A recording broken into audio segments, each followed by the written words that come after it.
researcher of the night is Jonathan Pettit, who is going to tell us about how he stopped worrying and learned to love the worm. Jonathan?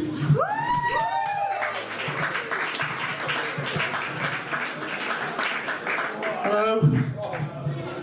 Are you all having fun? Yeah? Even the ones at the back? They're not even listening to me, so it doesn't matter, that's fine. Okay. Well, it's a shame you're having fun because I'm here now. I'm going to put an end to that. So, put your hands up if you're doing the job that you thought you'd be doing when you were a child. There's a few of you. The millennials, you don't need to put your hands up. We know that you didn't think you'd have a job. It's fine. Everything has turned out as you expected it. So I didn't expect to be doing the job that I'm doing. I studied the genetics of worms. Yeah, I know. You're less sorry for the millennials now, aren't you? Your sympathy's transferred to me. But actually, it's not so bad. It's not so bad. I think I've done all right for myself. I come from 3 generations of people that left school without qualifications. Now, I'm not bigging myself and putting them down. I think it's to do with the environment that we grew up in. See, I come from a part of Britain called the Fens. It's drained marshland, so you can imagine what it's like. It's flat. It's the Bamford Buchan of England, basically, but it's much flatter. It's the inbreeding that's the connection there. But it's flat, featureless, dull. It goes on forever, and I think it gets under your skin. And I think you absorb it. So if you start thinking about your future, you start thinking, well, my future's sort of featureless, dull, and no matter where I go, it's going to look the same, so why even bother trying? So, like most children, I escaped into literature. And when I was 4, I became obsessed with reading Twinkle. I ignored its tagline, which was the picture paper for little girls, because I was completely enraptured with one particular character, Nurse Nancy. Now, Nurse Nancy ran a toy museum, no, sorry, not a toy museum, a toy hospital with her granddad, and that was me fixed. I think that was when I first decided that I wanted to do biomedical research. And I convinced my mum to make me a Nurse Nancy outfit, which she duly did, and I wore it lots. What are you saying? And then I went to school. And when I went to, by the time I'd gone to school, I'd conformed to the narrow demands that society made of us. And I was into dinosaurs and space. And I thought, right, I'm going to get a job involving dinosaurs and space.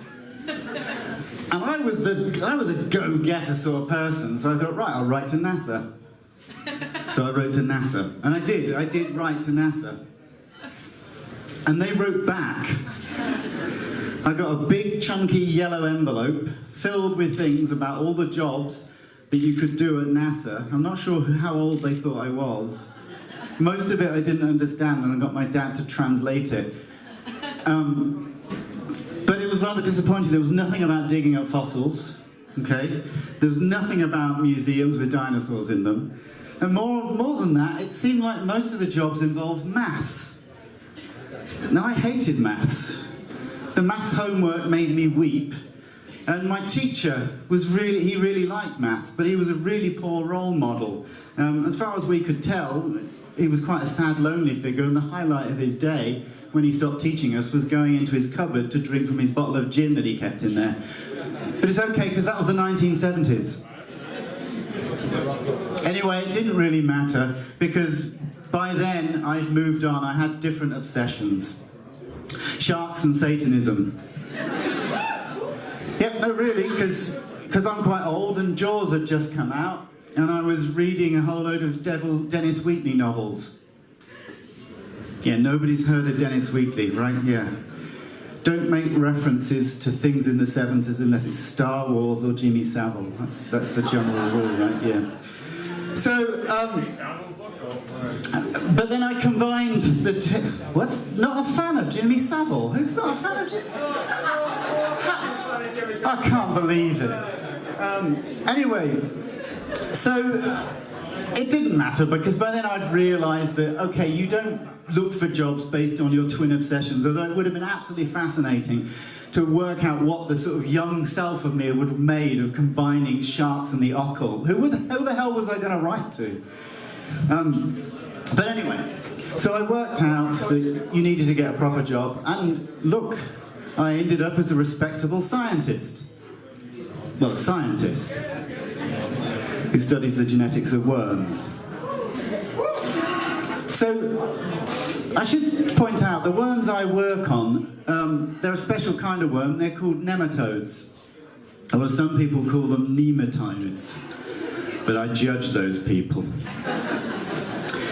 The specific nematodes that I work on are called Caenorhabditis elegans. That's the species name, okay? It's not what we call the individual worms. We've got millions in the lab and they look the same, so there wouldn't be any point naming them. A bit like undergraduates. So, my worms are pretty much all females because they have this really cool trick. So they can change sex. And when they change sex, of course, they change to being males, and as males, they make sperm. And they take their sperm and they store it away in little pockets.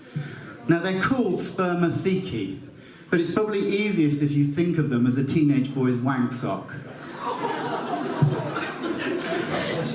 Now the upshot, if you'll pardon the pun of this, is that nearly all worms, as they reach adulthood, go and have a posh wank. Those of you who don't know what a posh wank is, look it up on Wikipedia, Urban Dictionary. It's not masturbating in front of Downton Abbey, okay? And then they take the sperm, which they've made, and they turn into females. Then they start making eggs, and of course they fertilise their eggs with their own sperm. So that's right, they quite literally go and fuck themselves. So, it's not just females though, there are males, but the great thing about the females is they make an awful lot of offspring, and since they're fertilising themselves, they're essentially inbred. So it makes the genetics really easy, and given where I come from, it's probably why I feel an affinity for them as well. And as I said, we do get males, we want to have a bit of a balance. We need the males for doing genetic crosses. And the males quite literally are genetic mistakes, okay? But, on the flip side, they have more nerve cells than the females. They have more complicated brains than the females. It makes sense, right? You think that makes perfect sense. The males would have more complicated brains than the females because the males have to do certain things that the females don't, right? Now, we think the main thing the males have to do is to go on men's rights forums and write articles complaining about how they're in the friend zone and how females say they like really nice worms, but they always shag the asshat worms.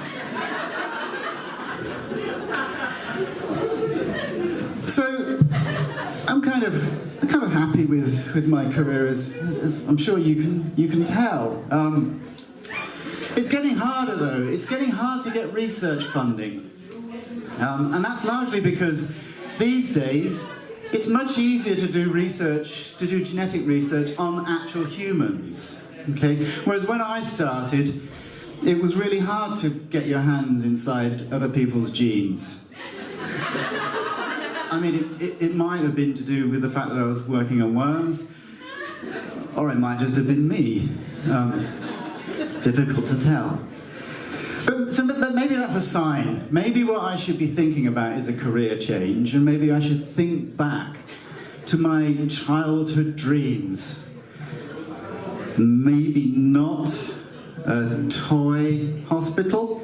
I'm not sure that PVC would fit me anymore. I don't think I'd look so good in it.